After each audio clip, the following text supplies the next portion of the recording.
नमस्कार। देश काल में आपका स्वागत है। मैं हूं मुकेश कुमार। दोस्तों, वन नेशन वन इलेक्शन के सवाल पर मोदी सरकार को पहले ही दिन एक बड़ा झटका झेलना पड़ा है। लोकसभा में ये बिल पेश किया जाना था, बल्कि 2 बिल इस बाबत पेश किए जाने थे और उनको पेश किए जाने के सवाल पर वोटिंग होनी थी और उस वोटिंग में उसकी बीजेपी के 20 सांसद गायब हो गए। हालांकि इसके लिए पार्टी ने व्हिप जारी की थी, जिसे हर सांसद को बहुत गंभीरता से लेना चाहिए। बीजेपी अपने आप को अनुशासित पार्टी बताती है, वहाँ इस तरह की अनुशासनहीनता नहीं होनी चाहिए थी, लेकिन हुई और बीजेपी नेतृत्व इससे इतना खफा हुआ कि उसने उन 20 सांसदों को आनन फानन में नोटिस भी भेज दिए। इन 20 सांसदों में ज्योतिरादित्य सिंधिया, जगदम्बिका पाल, गिरिराज सिंह जैसे लोग शामिल थे। बहुत ही सीनियर पुराने नेता जो सदन में बरसों से बने हुए हैं और उन्हें व्हिप की अहमियत पता है और व्हिप के उल्लंघन पर उनके खिलाफ अनुशासनहीनता की कार्रवाई हो सकती है, ये भी उनकी जानकारी में है। इसके बावजूद वो नहीं आए। अगर नहीं आए तो क्यों नहीं आए? सवाल तो इससे ये उठता है कि उन्होंने उसे गंभीरता से नहीं लिया। यानी मोदी जिस बिल को, जिस आइडिया को सबसे ज़्यादा प्रमुखता दे रहे हैं, बार बार उसको रिपीट कर रहे हैं और उसी पर उनकी पार्टी के सांसद अगंभीर हो जाएं, तो ये तो फजीहत वाली बात है। प्रधानमंत्री मोदी के लिए, खुद अमित शाह के लिए, पूरे पार्टी की लीडरशिप के लिए और जो फ्लोर मैनेजर हैं जिन्हें ये इंतज़ाम देखना चाहिए, उनकी भी एक भारी असफलता है। तो पहले दिन ही जब ये इसके लिए मतदान हुआ तो केवल 269 वोट इसके पक्ष में पड़े और विपक्ष में 198 वोट। हालांकि इससे कोई बड़ा फर्क नहीं पड़ने जा रहा था, क्योंकि ये तो सरकार पहले ही तय कर चुकी थी कि इन बिल को संयुक्त संसदीय समिति को भेजा जाएगा, जहां वो इसको एग्जामिन करेगी। इसमें कोई और अगर रद्दो बदल की ज़रूरत हुई तो वो किए जाएंगे। हालांकि कोविंद कमेटी ने जो सुझाव दिए थे उनके आधार पर ही ये बिल तैयार किए गए थे और इसे कैबिनेट की मंजूरी मिली थी। तो सरकार ने अपने स्तर पर तो जो जांच परख करनी होगी की होगी, लेकिन चूंकि इस बिल को लेकर गहरे मतभेद हैं विपक्ष और सत्ता पक्ष के बीच में, और सत्ता पक्ष के पास इसे पारित कराने के लिए जो बहुमत चाहिए वो है नहीं, तो इसलिए उसे ये रास्ता अख्तियार करना पड़ा। अदरवाइज मोदी सरकार ने अधिकांश बिलों को जेपीसी में भेजने से साफ तौर पर इनकार कर दिया था। उन्होंने वहीं पर तुरंत, जैसे 3 काले कानून थे, किसान बिल थे, जिनको लेकर इतना विवाद था, लेकिन उन्होंने किसी की नहीं सुनी। उनको नहीं भेजा सिलेक्ट कमेटी को या जॉइंट पार्लियामेंट्री कमेटी को और उन्हें पारित करवाया, बुलडोज करके पारित करवाया। विपक्ष की आवाज़ नहीं सुनी। आज मजबूरी है, उन्हें विपक्ष की आवाज़ सुननी पड़ रही है, क्योंकि उनकी पार्टी की संख्या लोकसभा में गिर गई है। वो 303 से घट के 242 के आसपास आ गए हैं। तो बड़ा भारी नुकसान हो गया है और उन्हें जो सहयोगी दलों की बैसाखियों पर भी टिके हुए हैं वो, तो इस वजह से इनकी मजबूरी है कि उन्हें सिलेक्ट कमेटी या जॉइंट पार्लियामेंट्री कमेटी को भेजना पड़ रहा है। तो ये तो पहले से तय था कि उन्हें ये करना पड़ेगा, लेकिन ये इस तरह से करना पड़ेगा ये नहीं सोचा होगा। इतनी छीछाल इधर होगी, इतनी लानत मलामत होगी, फजीहत होगी कि सरकार इतने महत्वपूर्ण बिल के लिए ज़रूरी तैयारी नहीं कर पाई। ये एक उसके लिए एक शर्म की बात है और इसीलिए विपक्षी दल इसको लेकर खुश हैं कि सरकार की फजीहत हुई है और उसे एक तरह से तकनीकी तौर पर वो अपनी जीत भी बता रहे हैं। विपक्षी दलों का कहना है कि जब सरकार इस पेश करने के मौके पर इतने संख्या नहीं दिखा पाई है, जुटा पाई है, तो वो जब बिल फाइनली पेश किए जाएंगे और उन पर वोटिंग होगी तब क्या करेगी? क्योंकि तब तो 2/3 बहुमत इनमें से एक बिल के लिए चाहिए होंगे और 2/3 बहुमत का मतलब है कि लोकसभा में उसे 362 वोट चाहिए होंगे, 362 सांसदों के वोट चाहिए होंगे, जबकि उसकी जो कुल संख्या है एनडीए की 292 है। तो आप सोचिए कि 70 वोटों का फासला है, इसे वो कैसे पाटेगी? नहीं पाट सकती है।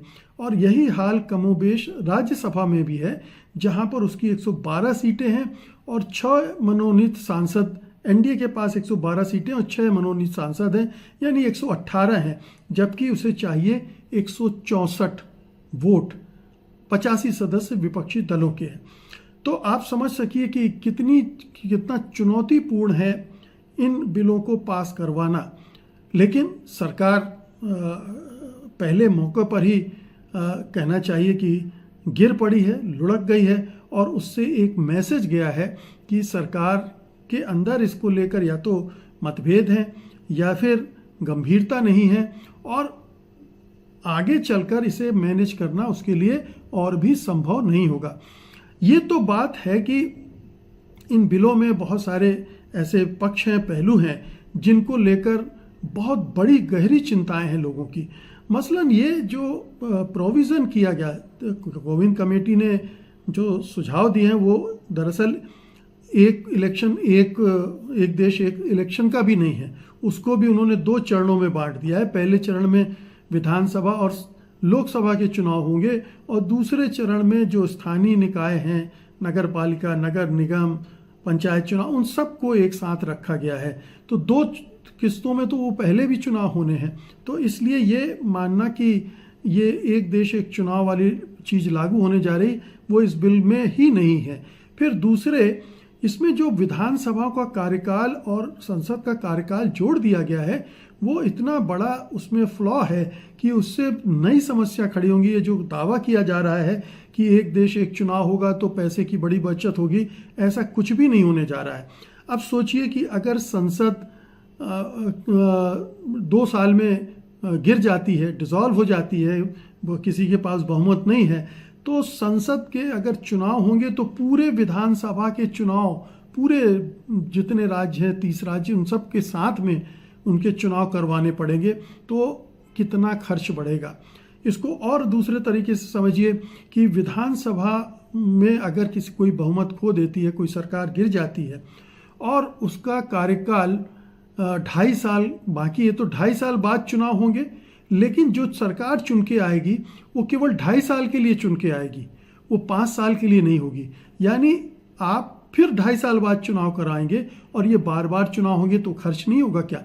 और उस सरकार की अहमियत क्या रह जाएगी? 2.5 साल वाली सरकारें कितना काम कर पाएंगी?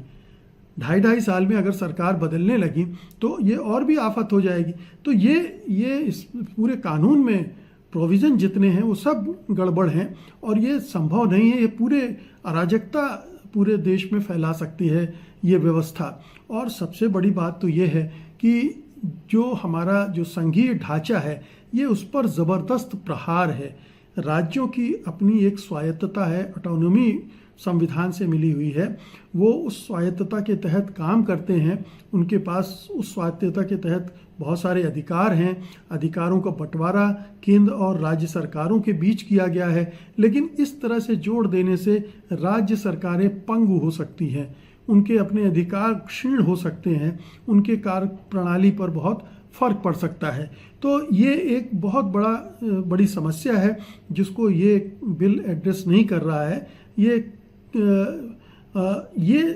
ये हो सकता है कि प्रधानमंत्री मोदी का अपना एजेंडा इससे पूरा होता हो, आरएसएस का एजेंडा पूरा होता हो कि अगर हम एक बार आ गए तो हमारे सरकार को हिला नहीं सकता कोई, एक तरह की तानाशाही कायम हो सकती है अगर ये लागू हो जाए। और उस तानाशाही के बूते वो सरकार जो कुछ चाहे जो कर सकती है।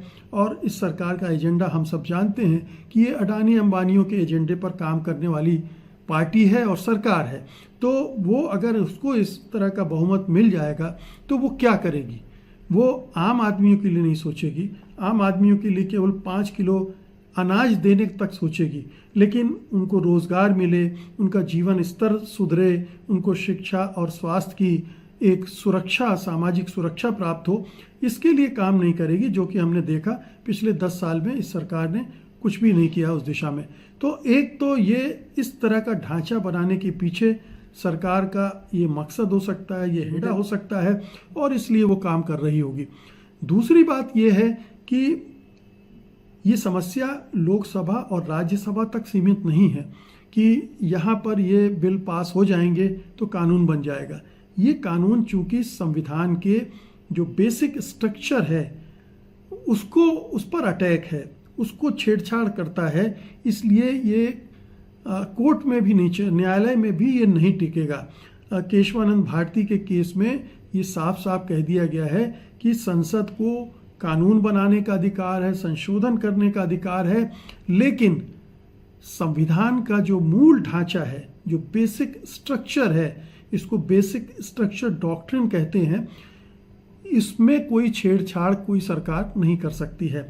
और इस बिल का जो नेचर है वो छेड़छाड़ करने वाला है, इसलिए जब ये मामला कोर्ट में जाएगा तो वहाँ भी अटक जाएगा।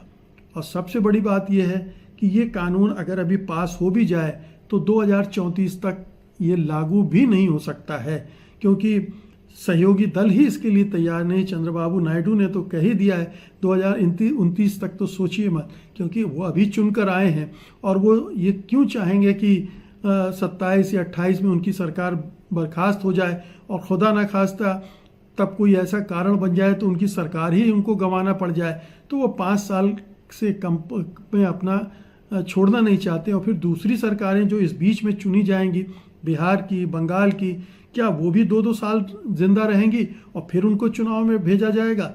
ये संभव नहीं है। तो ये बड़ा लंबा खेल है और इसका एक बड़ा मकसद यही हो सकता है कि हमको आपको इस बहस में उलझाए रखें, हमारा ध्यान गरीबी, बेरोजगारी, महंगाई, इन तमाम चीज़ों से हटाकर इस बहस में लगा दें कि ये कानून होना चाहिए कि नहीं होना चाहिए, व्यवस्था बननी चाहिए कि नहीं बननी चाहिए, और इससे देश की तरक्की होगी कि नहीं होगी, तरक्की होगी तो क्या क्या होगा, क्या क्या इस कानून के फ़ायदे हैं और नुकसान हैं, इस पर हम आप डिबेट करते रहें और सरकार अपनी गाड़ी आराम से चलाती रहे। तो ये इस पूरे ये जो मसला है इसमें उलझने की ज़रूरत नहीं है। ये विशुद्ध रूप से मूर्ख बनाने की एक कोशिश है भारतीय जनता को, और इसमें कुछ नहीं रखा है, लेकिन इसे समझना इसलिए ज़रूरी है ताकि हम नासमझी में इसका समर्थन न करने लगे, हम इसके जाल में ना फंस जाएं और हम उन मूल मुद्दों से हम अपना ध्यान हटा लें। बहुत बहुत शुक्रिया आपका, धन्यवाद, नमस्कार।